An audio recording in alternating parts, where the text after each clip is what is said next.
Welcome to Alert Tales, where we dive deep into the most gripping stories of real-life experiences. If you love tales that evoke emotion, spark conversation, and connect us all, you're in the right place.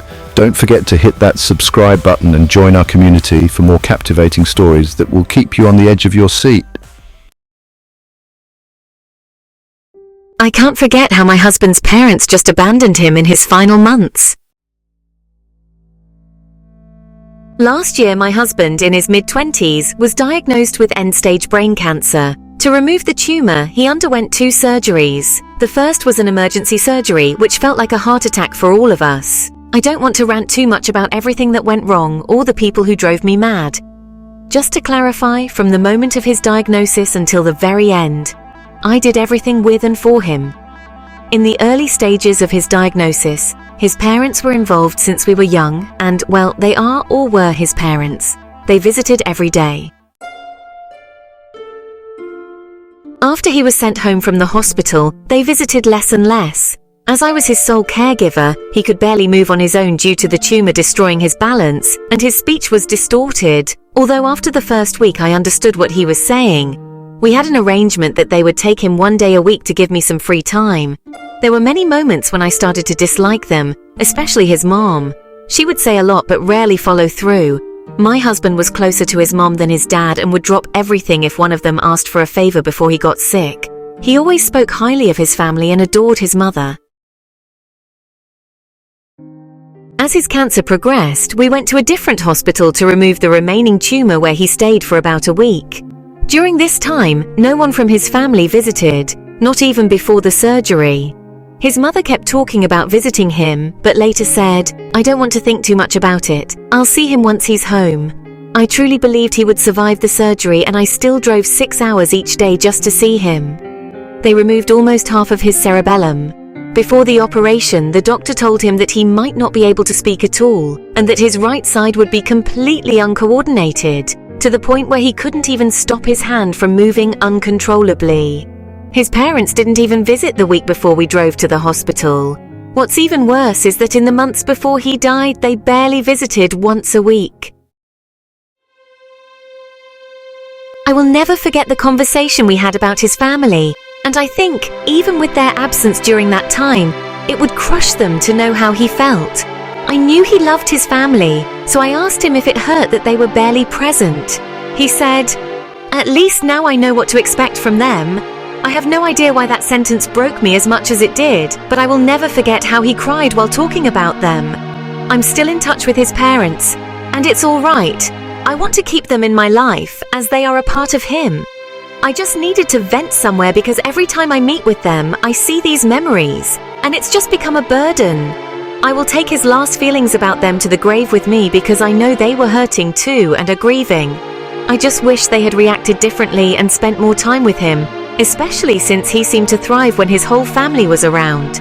Just remembering how he felt makes me cry, and I don't think I can ever forgive them for their behavior. I just have to live with the memory, I guess. I have come to the realization he is never going to change, and I have wasted my life. During our 16-year relationship, I have continued to push my career. I now own my own business, fairly successful to the point where it essentially runs itself and I just work there. I have learned languages, my tastes in music and film have changed. I am not the same person I was when we met, but he is. 3 years ago, he had a traumatic incident in his workplace. He has not been able to go back to work, which is fine. Financially, we are fine. Could always be better, but we survive better than some. But he doesn't do anything around the house. He thinks he does, but he really doesn't. He tells me he does, but there's no evidence of it. For sake of argument, let's look at last night. I had a really long day at work, nightmare customer, and nothing just seemed to go right no matter what I did. So at one point in the day, I sent him a message saying I could really use a big old cuddle when I get in. His response, "Don't worry about a thing. Dogs will be walked, house will be tidy, and tea will be ready when you walk through the door." Do you want to take a guess what I was met with when I walked in? Dogs needed to be walked.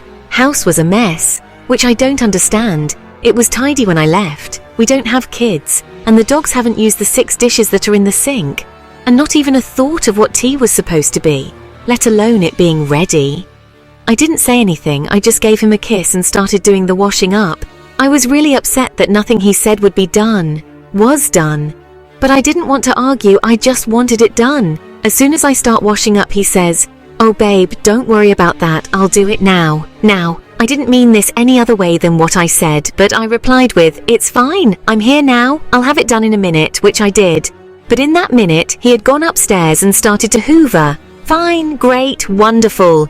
A minute after that, he is banging the head of the hoover on the floor and literally having a tantrum because he has managed to block the hoover, which he then throws to the ground and storms off. So now I have to fix the hoover, which I do, because surprisingly, slamming the head of the hoover on the floor won't clear the blockage.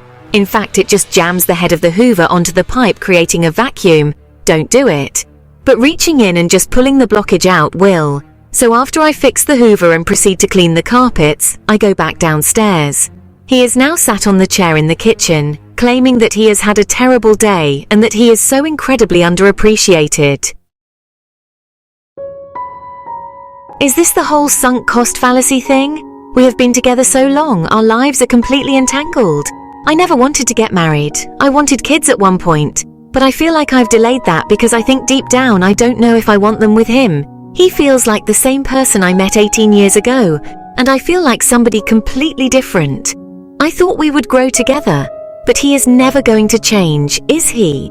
And I am just an idiot and a dick for thinking he would grow with me. I don't want to end my relationship. Who would get the dogs? There is too big a fear of the unknown. It's too difficult and painful to have a clean break. And despite all of this, I can't imagine my life without him. But this isn't the life I imagined. I feel like I am being awful. I feel like I need to do more, but I don't have anything left. But I can't say that because then he will say that I am purposefully trying to make him feel bad. I am just exhausted. Edit. I know I haven't responded to any comments, but I have read every single one of them. Thank you for the nice comments. Thank you for the harsh ones. I hear you, Reddit. I am not being kind to myself. Just to offer some more information, the traumatic incident. He was the manager of a nightclub. He and his employees were held up at gunpoint. During the incident, he ended up getting pushed down the stairs to the cellar and broke his collarbone. He has had some therapy but gave up after about 3 months when the therapist allegedly said you're all better, which is BS, but hey ho, I can't force him. The reason for not working was his collarbone shoulder, but I think no, it's more to do with PTSD because his shoulder doesn't affect him that much day to day. We both have ADHD. I am the one with the diagnosed mental health issues. I have BDP and anxiety issues, and I know I am a people pleaser, but I promise I am working on it.